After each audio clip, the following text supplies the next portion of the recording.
Пробки, да.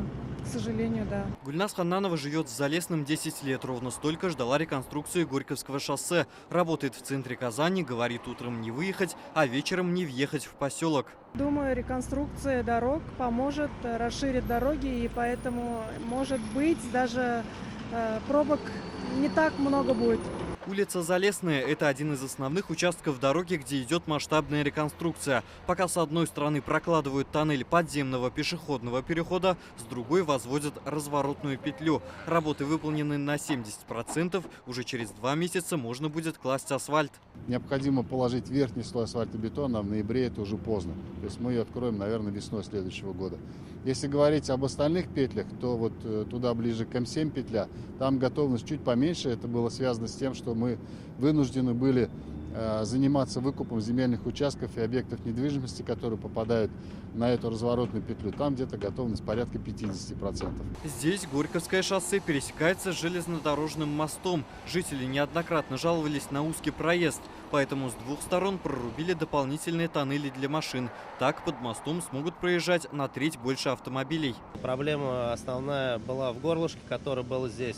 Убрали откосы, вместо них появятся монолитные стены, благодаря чему под этим мостом появится 6 полос движения, 3 в одну сторону, 3 в другую. Длина участка 11 километров. Это будет сплошная бессветофорная дорога. Так строители планируют обеспечить жителей безбарьерным проездом. Для этого возводят 3 подземных, 5 надземных пешеходных переходов и 3 разворотные петли. На всех участках строительства сейчас ежедневно работают 115 человек. Наряду с Вознесенским трактом Горьковское шоссе сильно увеличит пропускную способность. Сегодня это заторы, но еще раз хочу сказать, что мы получим бессветофорную вылетную магистраль, самую скоростную в Казани. Надеемся, все это очень скоро почувствуют. Сейчас через Горьковское шоссе проезжает от 4 до 7 тысяч машин в час.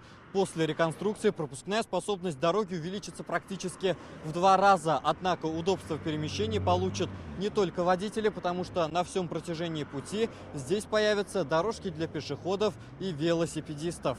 Горьковское шоссе было построено еще в 70-х годах прошлого века. Последний раз его реконструировали в 2005-м. За 18 лет пригород настолько расширился, что дорога с трафиком не справлялась. Эти пробки нас постоянно беспокоят.